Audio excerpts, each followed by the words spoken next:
Good afternoon. You are watching ABC News GH. I am Abna Mante. Coming up in the headlines. The Deputy Director of IT for the National Democratic Congress maintains that a forensic audit of the voter register is valid as it's cheaper than violence. As the national organizer of the ruling NPP says, the NPP will not allow any private institutions into the electoral process. The coalition of NAPCO trainees has made a passionate appeal to the National Peace Council to intervene in negotiations with the government over their unpaid allowances. We will be engaging them for more on this. Still to come in the bulletin, Organized Labour and Media Coalition Against Galamsey maintains stance to strike after meeting government's ad hoc committee on Galamsey. We will engage them for more. In business, Bank of Ghana urged to establish confidential reporting channels for whistleblowers in the banking sector. And on the international front, an Al-Qaeda-linked group, Jama'at Nusrat al-Islam wal Muslim, claims responsibility for an early morning attack in Bamako, Mali's capital.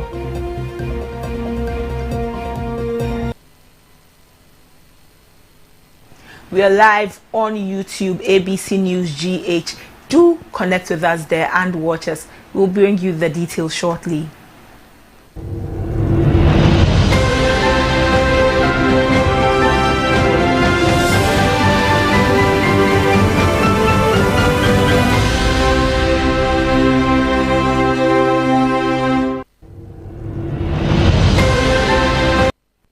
Thank you for staying with us. The coalition of NAPCO trainees has made a passionate appeal to the National Peace Council, urging its swift intervention in the ongoing crisis regarding their unpaid allowances, which has affected trainees since 2021.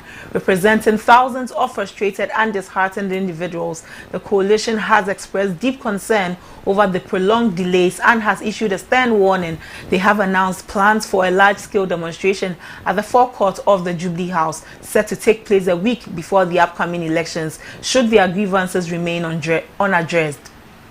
The coalition hopes the intervention of the National Peace Council will help resolve the issue and prevent any further escalation. In a formal petition addressed to members of the National Peace Council, the coalition highlighted the severe impact of the unpaid allowances on their livelihoods and the broader implications for national security and stability. They stressed that all avenues have been exhausted and patience is wearing thin, making immediate government prevent potential unrest. Joining us on Zoom for more discussion is the organizer of the coalition of NAPCO trainees. David Peterson joins us via phone. He is the organizer for the NAPCO coalition. Good afternoon, David.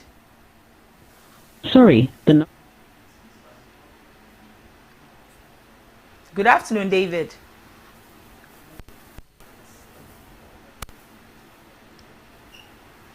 Well, how we try to establish contact with David. The NAPCO trainees have said that since 2021, their allowances have been delayed. So they have written to the National Peace Council to engage government to let them or ask them to pay their allowances. Otherwise, a week before the elections, they are going to stage a demonstration in front of the Jubilee House.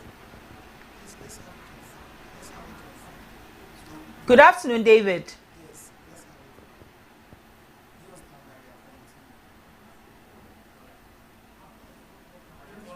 Good afternoon, David. Yes, please. This is David. This is David. Yes. Thank you for joining us this afternoon on ABC News. All right. David, we understand that you intend to embark on a nationwide demonstration if your concerns are not resolved. Has there been any formal communication from the government explaining the reason for the delay in the payment of your allowances? Okay, so what we are doing now is that, as you said, there have been a lot of delays. It has been 2 years and over now. We've been looking for this money. And now what you have done now currently is that we took a letter to the Peace Council yesterday. I personally took the letter there around 3 in the afternoon. So we are waiting for the Peace Council and for up to next week. So based on the feedback you're going to get from Peace Council, then we then know our next line of action. And what resulted in writing to Peace Council is that we have an issue with the Ghana Police Service. We sent them a permission letter to picket at the forecourt of the Jubilee House. Hello, David. And they're not going to grant us that permission. So it's just like a back and forth between we, the NAPCO trainees, and the Ghana Police Service. We are also insisting that we want to go to the Jubilee House. So we are writing the Peace Council to come in and solve this problem. Let's resolve it between we and the Ghana Police Service. And the best thing for them to also do for us now is to also intervene in our matters and tell the government to pay us.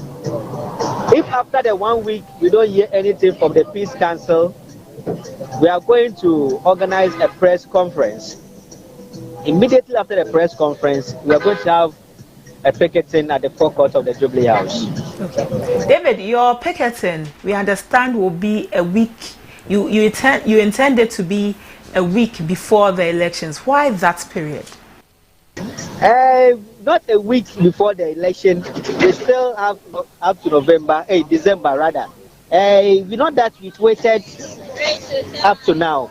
For the past 2 years, there have been series of activities you have been doing. Yes, you have been doing a lot behind the scenes. We've sent letters to different places. We've been to the SRAC, we've been to the SP, we've been to different places. So right now, we want to channel all our energies to the Jubilee House, and that is where we've been told to go by the Finance Ministry. So we've not waited all these 2 years now that we are demanding for the money, but this has been going on for the past 2 years now. So we are now want to give it a final push, and it will end. Okay. When you say 2 years, can you give us a definite number of months of unpaid allowances that you are talking about? It's 9 months. We will own 9 months. The government is owing us 9 months unpaid allowance. So 9 months, and it ended somewhere in 2021, 31st August. The program came to an end, 2021, and we are in 2024, still asking for that same money. And look at the inflation and the depreciations and the others. It has affected the money so much, but we are not even talking about that. All what we are saying is that that money that was supposed to be given to us over 2 years ago, is just give us that same money, and it's not becoming the. So after the 1 week, based on the feedback we are going to get from the Peace Council, we now know our next line of action. We organize a press conference and a picketing at the forecourt of the Jubilee House, and this time around it's going to be very massive, and we are going to be there until we get paid. We are going there with our mattress, our mat, and all the staff are going to meet there. We are going to sleep there until the government comes out to pay us. You said that the Finance Ministry directed you to the Jubilee House. Why that? Why did they direct you to the Jubilee House? We wrote a petition letter to them, and we are asking them to initiate payments, and they replied, or they respond to that petition letter by directing us or advising us to go to the president. Okay. And that day I submitted a permission letter to the Ghana Police Service. I went there with a copy of that same letter, and I will show it to them that we did not choose the Jubilee House, but the ministry is telling us that we should go to the Jubilee House, we should go to the president. And we all know that the house of the president is the Jubilee House. David, in going to the president and directing you to go to the president, did you seek audience with him before looking at demonstration?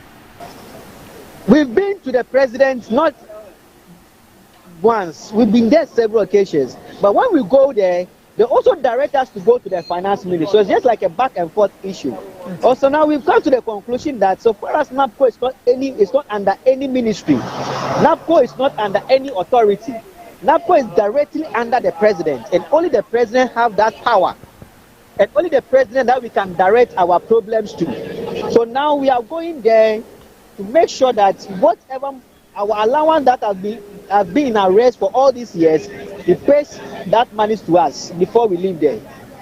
Okay, David. Thank you for joining us this afternoon. David Peterson is the organizer for the coalition of NAPCO trainees. Still on labor issues, the Divisional Executive Council of the National Commission for Civic Education Division of the Public Union of TUC has announced plans to embark on an indefinite strike action effective today, Wednesday, September 18. According to them, the basis for their decision stems from the failure of the Fair Wages and Salaries Commission to reconvene for the continuation of their negotiations after a 7-day ultimatum given by the union at the last month meeting. In a statement signed by the divisional chairperson Rebecca Colcroft on September 13, 2024, it was stated that the union submitted proposals to the Fair Wages Salary Commission for the negotiation of allowances for NCCE staff in May 2023. However, the Fair Wages and Salaries Commission failed to come to the negotiation table despite several reminders and consultations. It further stated that the delay in negotiations since the submission of the proposals, coupled with the actions and inactions of the Fair Wages and Salaries Commission, has worsened the plight of their members.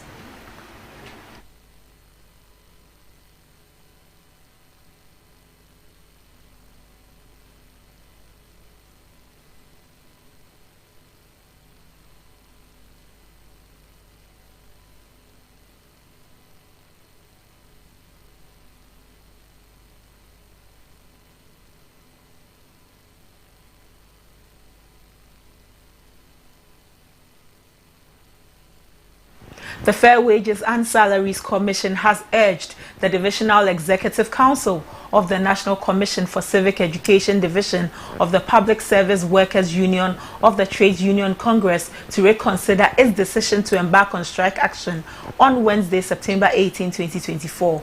The Commission, in a statement dated Tuesday, September 17, 2024, said it regrets the decision by the NCCE Division of PSWU to embark on strike action, particularly at a time when negotiations are still ongoing.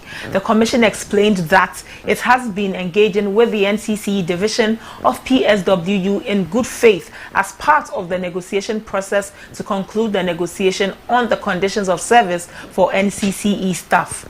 That it said, the Fair Wages and Salaries Commission has not employed any delay tactics as described by the union, but has been engaging the union since the rules of engagement were signed on July 23, 2024.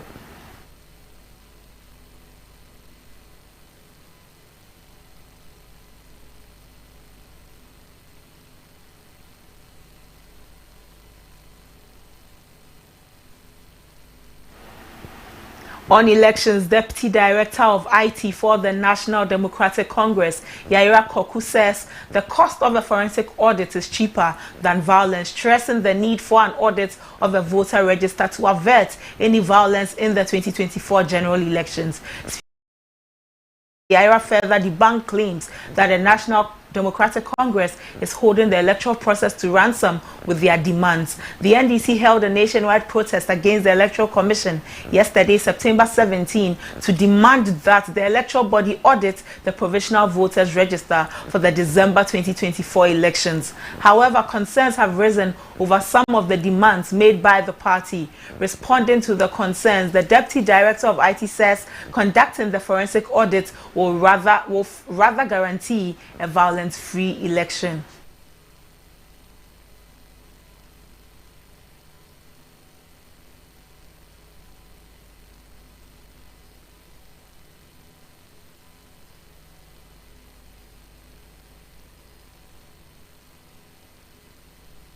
Only way to come out with any discrepancies in the register and in the IT systems. And a lot of people did not go. And, there's a sense of where whatever we have done, we will be able to see. There are certain things too we can't see unless there's a forensic audit. That is why we are insisting on a forensic audit, because that is the only way to come out with any discrepancies in the register and in the IT systems. Meanwhile, the Deputy Director of IT, Ira Koku, has thrown his support to the chairman of the NDC for a statement he made during the demonstration yesterday, which implied that the country may be plunged into war if the EC conducts the elections with an uncredible register. According to him, sounding these warnings will let the right things be done. Said, but I know he said that in context. For example, my dear, we went into Ayawaso West Logan elections, by elections. You and I know what happened there. Ghanaians can testify what happened there. To date, who has been prosecuted for those things? We know the known faces who attack people, beat people. As at now, there's this young man who can no longer walk. Nothing has been done about it. We moved on to the 2020 elections. 8 people were killed. Did you hear the president say anything about it? Did you hear anybody say anything about it? Enough is enough. You see, we cannot continue like that. There cannot be the freedom without justice. Justice must prevail. Once the people know that if you commit this crime, you'll not be subjected to any punishment, they will continue to do it. And the other opposition see that, okay, if I know that this is what will happen and the people will also do it, they will also resist make sure that the right things are done. In our current parlance, they say kuku kuku and jaya, kika kika so jaya. If sounding those words will make sure that the right things are done, why not? I'm all for it. Meanwhile, the national organizer party, Henry Nana Boakye, has served notice that the governing party would oppose any attempt to impose any private institution in the operations of the Electoral Commission. This follows the call by the National Democratic Congress for the EC to conduct a forensic audit of the voters' register. In a Facebook post, Nana B said NPP will strongly resist any attempt to introduce any private institution into the operations of the EC. It shall never happen. He again described the NDC's Enough is Enough demo as a fruitless venture and an unnecessary move. The NDC organized the Enough is Enough nationwide demonstration on Tuesday, September 17, to press home their demands for the conduct of the voter register, which saw scores of supporters across all 16 regions of Ghana. Their main demand is for the EC to conduct a forensic audit of the voter register ahead of the 2024 elections.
Staying with us, government security Paugu Wachidankwa joins us via Zoom to have this discussion on the NPP stance on the voters register.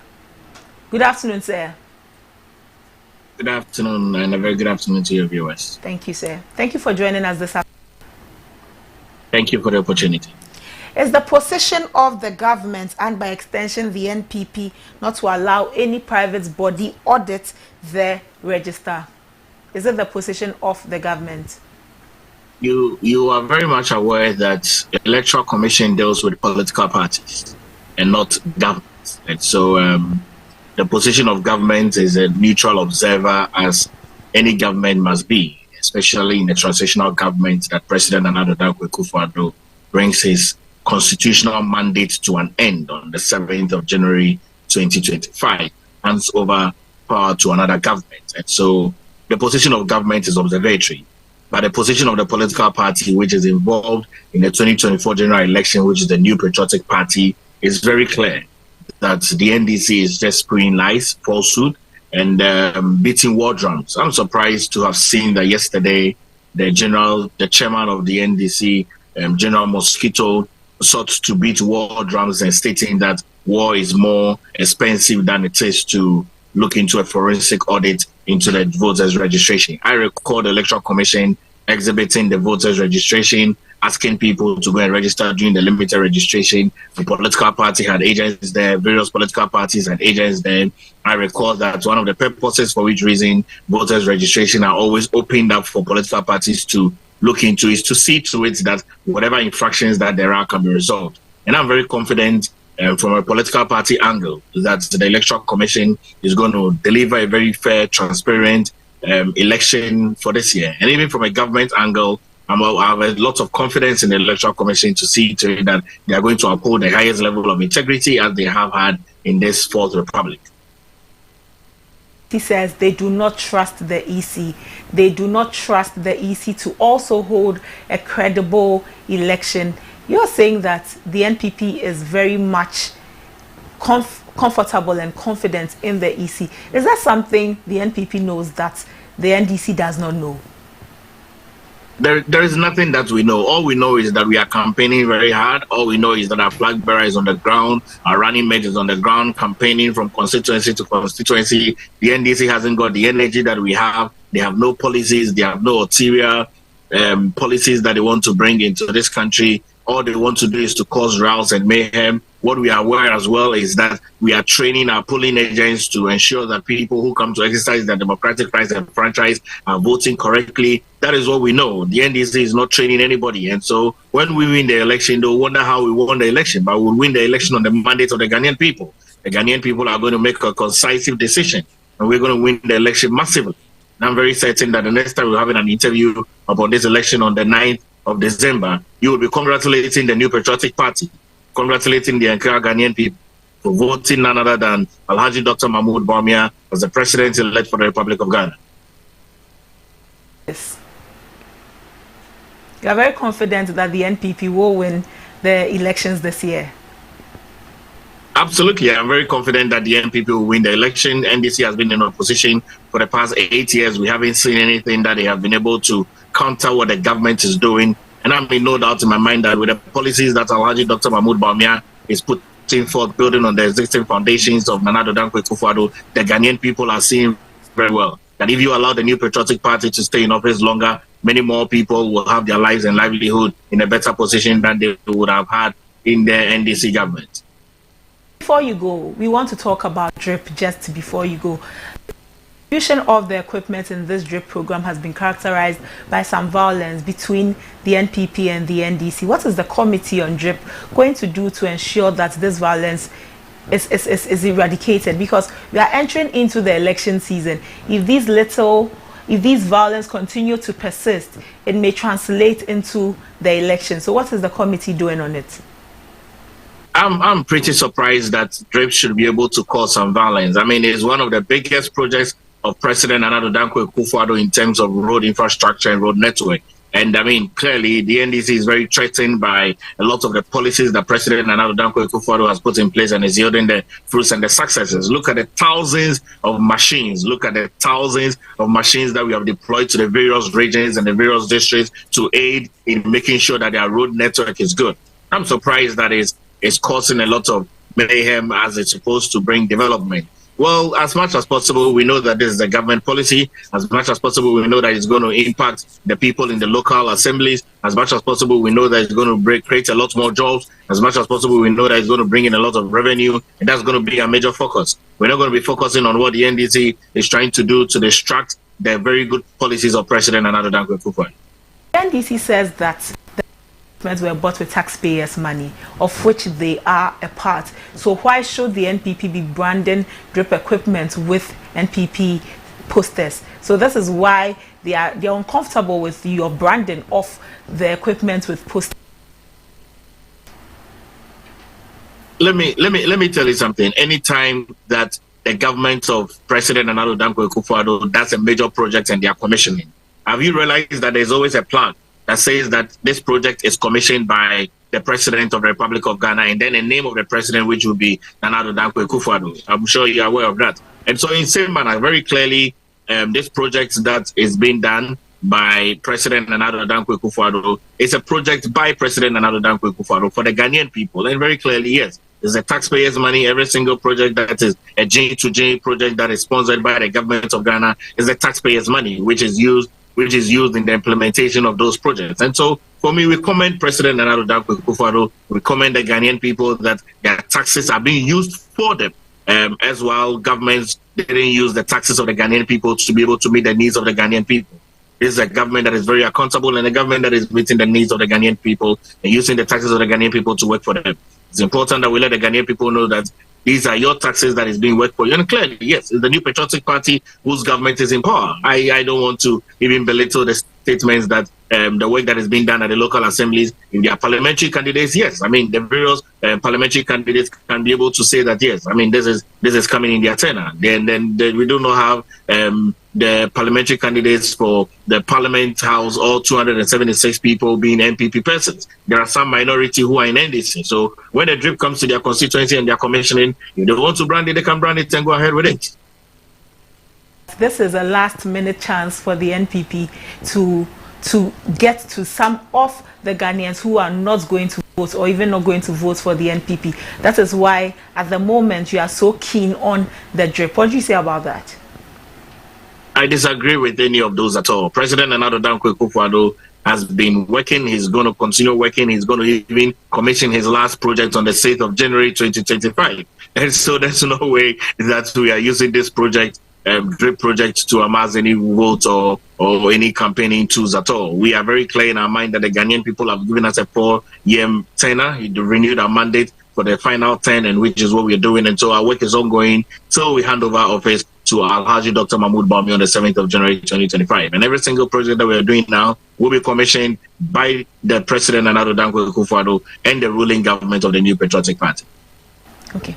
Thank you for talking to us this afternoon, sir. Thank you for the opportunity. Palgrave Boakye Dankwa is the government spokesperson on governance and security. Away from that, the Ghana Police has commenced an investigation into the shooting incidents in Kumasi that resulted in the injury of a police officer. Chaos erupted in Kumasi as police deployed tear gas to disperse National Democratic Congress supporters who clashed with law enforcement officers during the Enough is Enough demonstration. The protest organized by the NDC escalated into violence between the demonstrators and the police.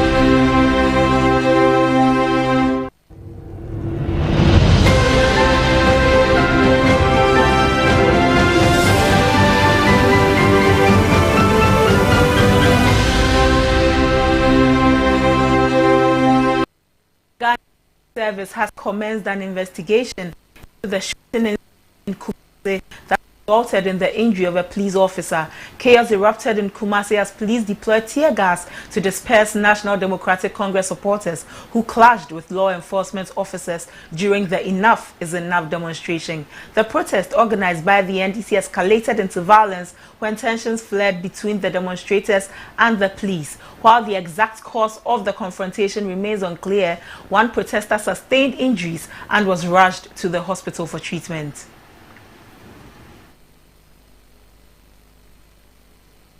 Still on elections, the advocacy officer of West Africa Democracy Solidarity Network, Austin Aigbe, has emphasized that winning elections should be achieved through voters' participation, not inflammatory comments. Speaking on ABC in the morning, he reiterated that when politicians or parties in power or opposition make inflammatory comments, it can have a rippling effect, encouraging their supporters to act on these words, which can lead to harmful consequences.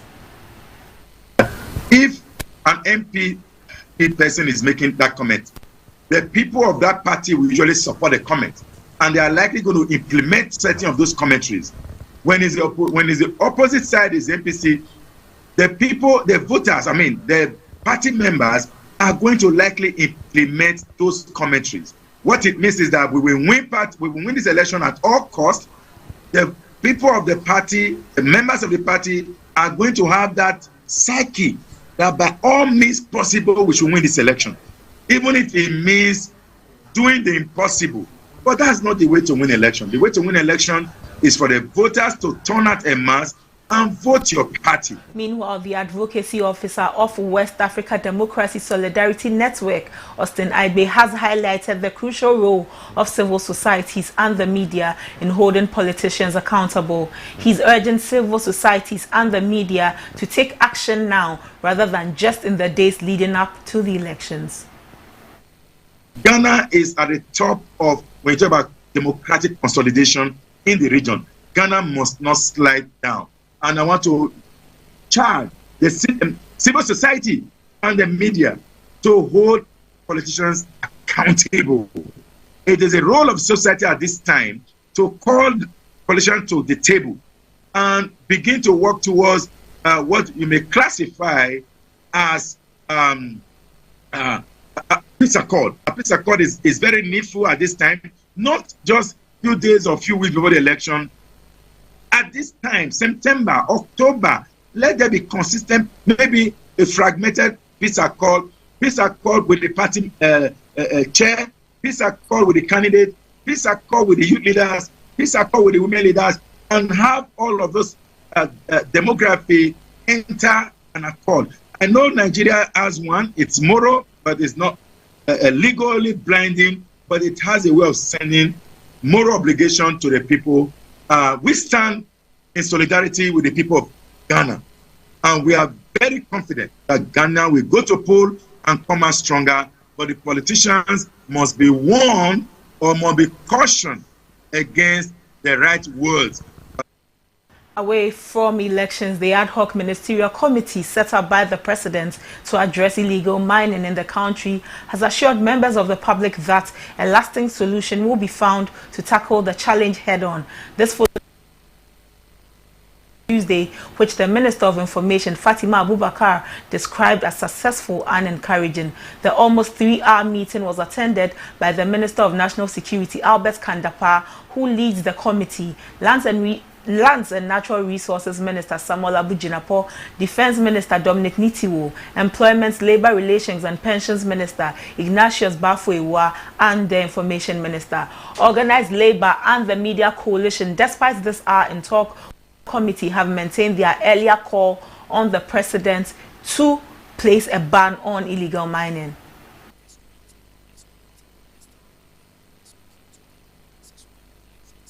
In our subsequent bulletin, we will be speaking to Organized Labour for more information on this crunch meeting. As part of efforts to boost technology and innovation in Ghana, the UK government has committed an amount of almost £2 million in strengthening science, technology and innovation initiatives in Ghana and Nigeria through its West Africa Research and Innovation Hub. The UK Minister for Africa, Lord Collins, at the launch of the project dubbed Sankore, said The initiative seeks to strengthen the global technological sector, creating opportunities for rapidly growing economies with lots of potential to compete on the global stage.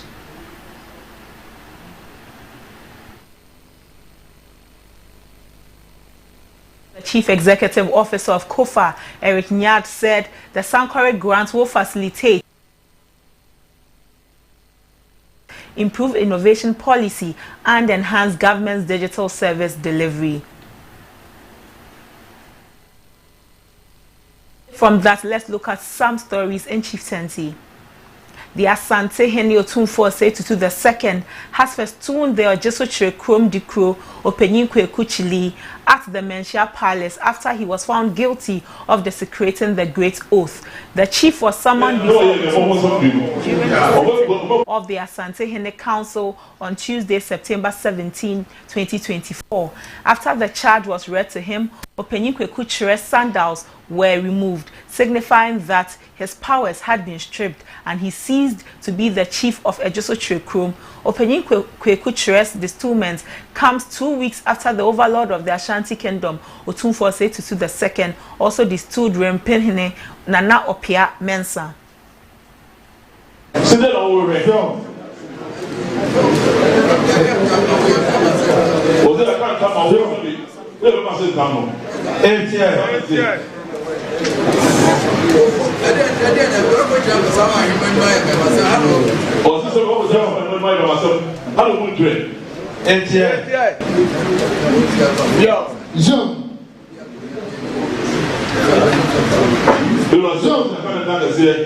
The person so do your job so that's what the kind of say come see ahire na mo tumi se mo ma mo be si that's the right time mo su na mo bata se mo ne bibia to si go mo so be ni and then do na abomo na so be tu su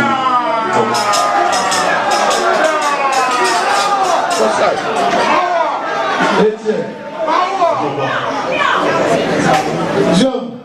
it's what are fine? Yo.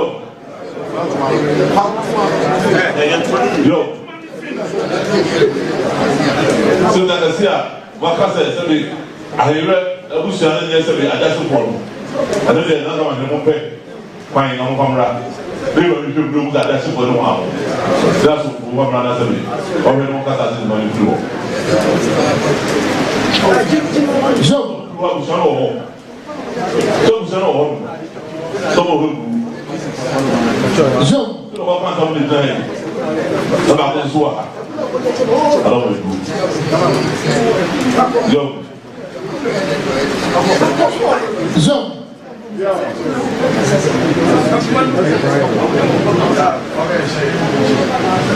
Casa.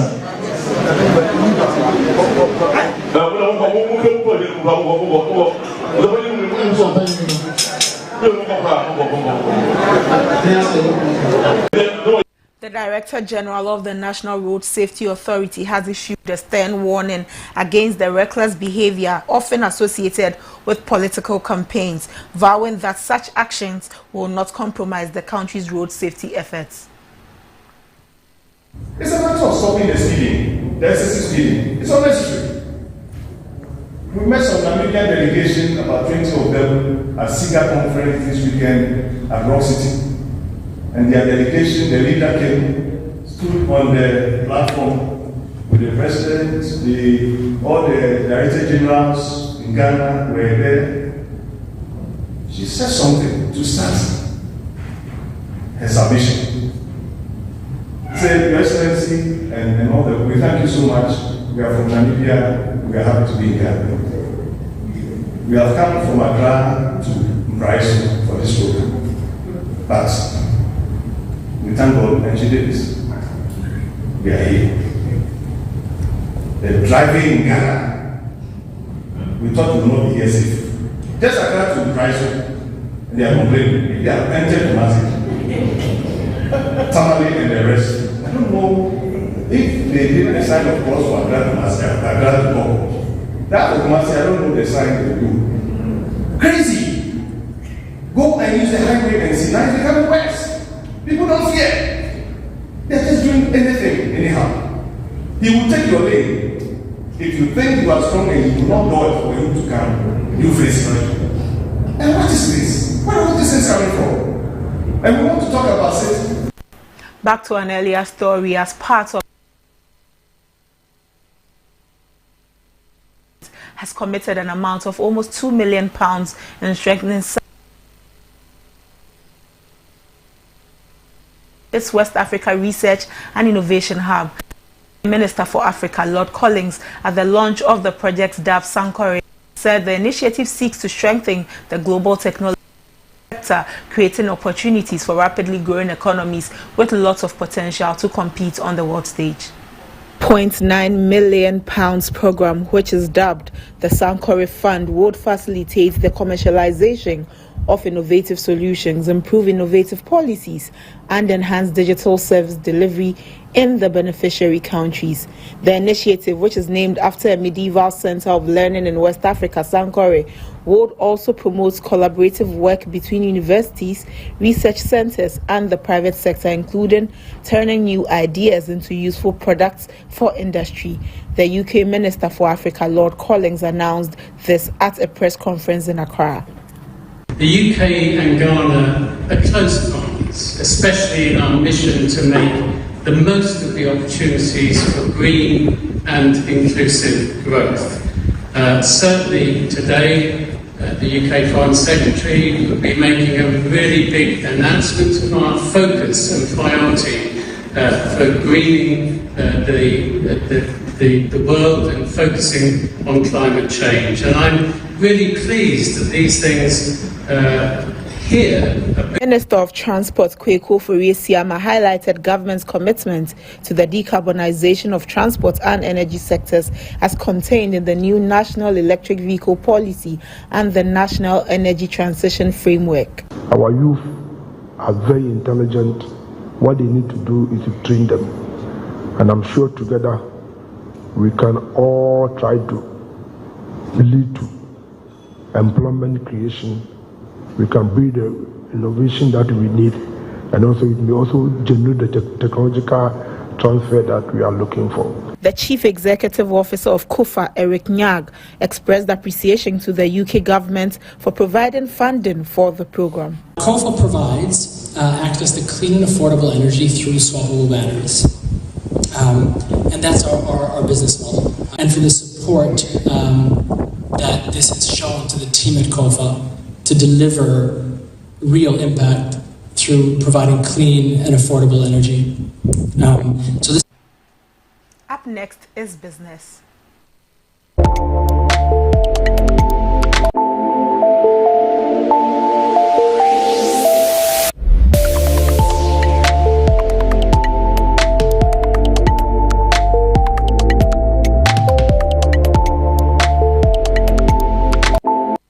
The lead financial crimes and anti-money laundering, the E-Crime Bureau, Eric Kweku-Mensah, has stated that to combat unethical practices in the banking sector, it is essential to establish a confidential reporting channel for whistleblowers. This secure mechanism will safeguard the identity of employees who report misconduct. Speaking to ABC News Ghana, he emphasized that by implementing such a channel, banks can minimize the risk of fraudulent activities. There must be some establishment of confidential reporting channels so that once an employee reports a colleague that he or she is doing ABC, this channel actually protects the whistleblower, right? And then also conducts some detailed investigations on the reports that have been given out. Once the investigations come to a conclusion, in fact, a very thorough, prompt investigations, the management, right, would take the appropriate steps to be able to approach the staff that had been, pointed out to be committing some kind of unethical. Meanwhile, the lead financial crimes and anti-money laundering at the E-Crime Bureau, Eric Kweku-Mensah, has highlighted that review of employment terms is vital to reinforcing control measures in the banking sector, complemented by thorough background checks and effective integrity and ethics management. Of course, the employment terms, reviewing it alone will not necessarily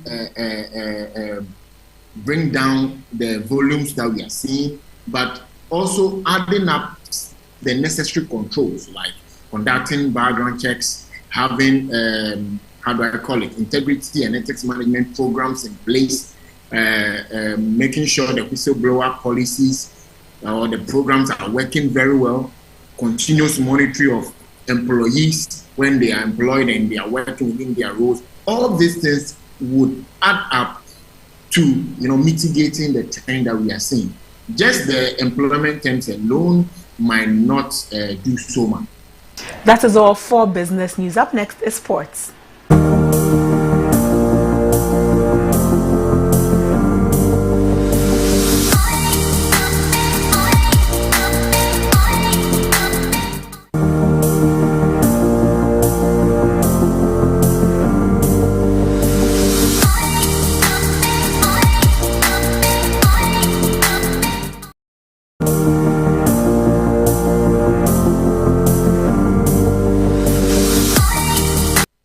Following the meeting of the Confederation of African Football CAF Executive Committee in Nairobi, Kenya on Monday, 16 September 2024, the CAF President, Dr. Patrice Mechope, confirmed the dates of the Total Energies African Nations Championship CHAN 2024 final tournament. The Total Energies African Nations Championship 2024 will be played between 1st and 28th February 2025. The first round of qualifiers will be played on the weekend of 25th to 27th October 2024. CHAN is scheduled to be hosted in East Africa. CAF will communicate in due course stadia and other venues to be used for the competition. On Sunday, CAF President Dr. Mechope visited some of the venues in Kenya that are being prepared for CHAN. While noting the progress made and the commitment of the government of Kenya, Dr. Mechope said there was a need for everyone to work together with speed to ensure that all venues and facilities are ready for the competition.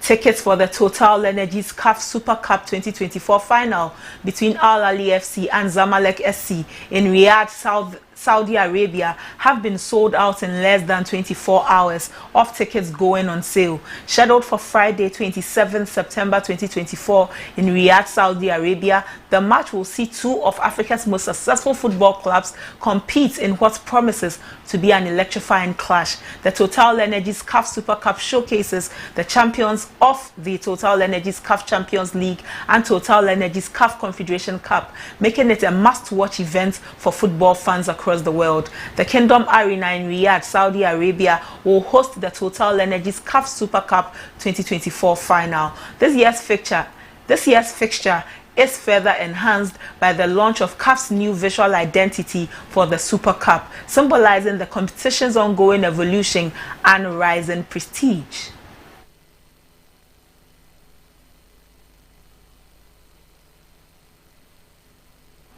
Let's take some international stories.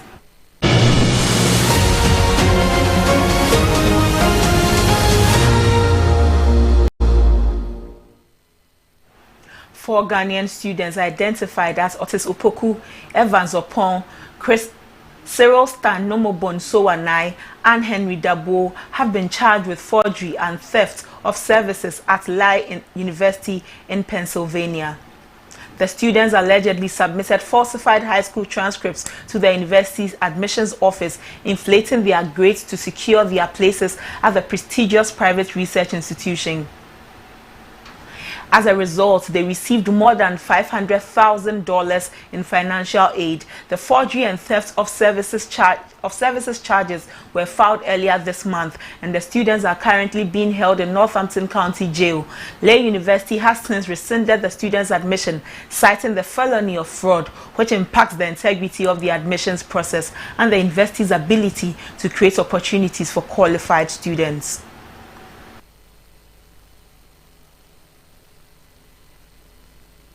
Still in international news, an Al-Qaeda-linked group, Jamaat Nusrat al-Islam wal Muslimin, claimed responsibility for an early morning attack in Bamako, Mali's capital. armed men targeted a military training school and other locations, inflicting significant losses. This was the first major attack in Bamako in years, as the city had mostly avoided the Islamist insurgency that has plagued Mali for over a decade. The Malian military said the situation was under control, though there were reports of heavy gunfire and casualties. JNIM is one of the most active militant groups in the Sahel-Sahara in operations in Mali, Burkina Faso and Niger. The attack led to the closure of Bamako's Modibo Keita International Airport and international organizations restricted staff movements.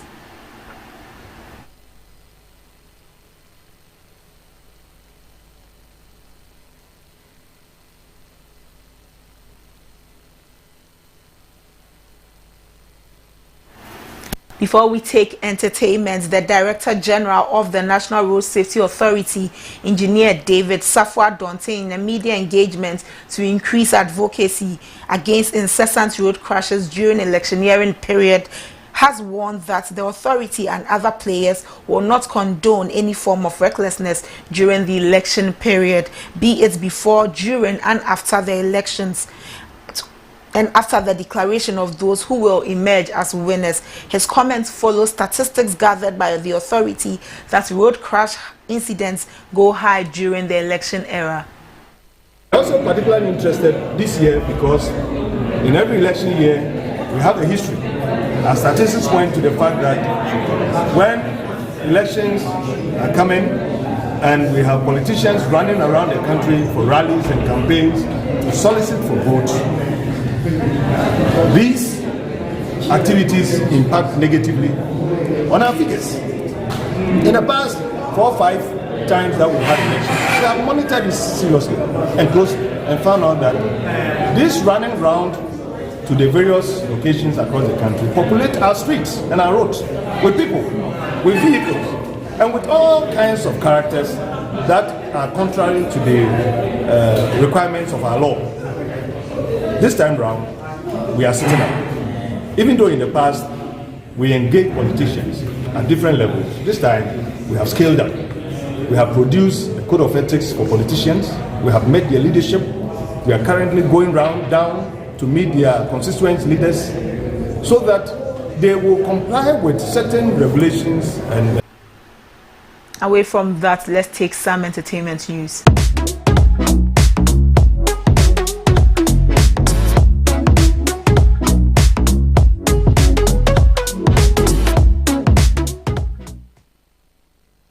Ghanaian-American comedian and actor Michael Blankson has publicly expressed his frustration with the Ghanaian government over its handling of Eurobond investments. According to his recent social media posts, Blankson invested in Eurobonds to support the long-term operation of his free school, the Michael Blankson Academy in Agona and Sabah.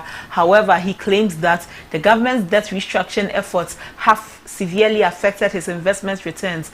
Blankson accused the government of misusing funds from Eurobonds to repay external debts, particularly to China, leaving investors with unfavorable options, such as a significant cut in returns or minimal interest over an extended period. He specifically mentioned 2 options offered to bondholders, either a 37% cut with 5% interest over 11 years or a smaller cut with only 1.9% interest over 15 years.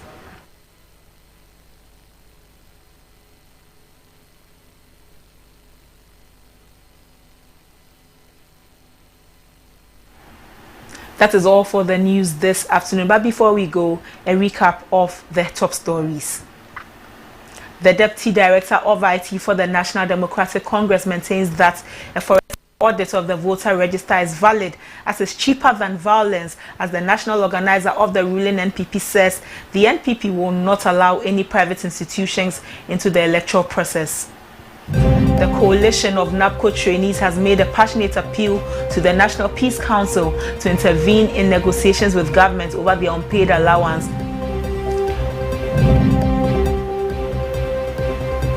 Organized Labour and Media Coalition Against Galamsey maintains stance to strike after meeting with government's ad hoc committee on Galamsey.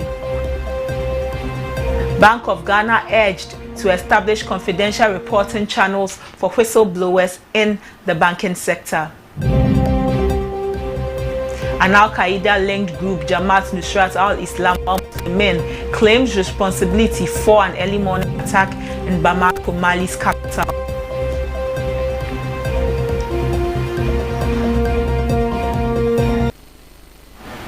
For more news, visit our website www.abcnewsgh.com. Interact with us on social media at abcnewsgh_. My name is Abna Mante. But before we go, as we encourage peace in the elections, Yao Sapong and the Asmafo have released a song which promotes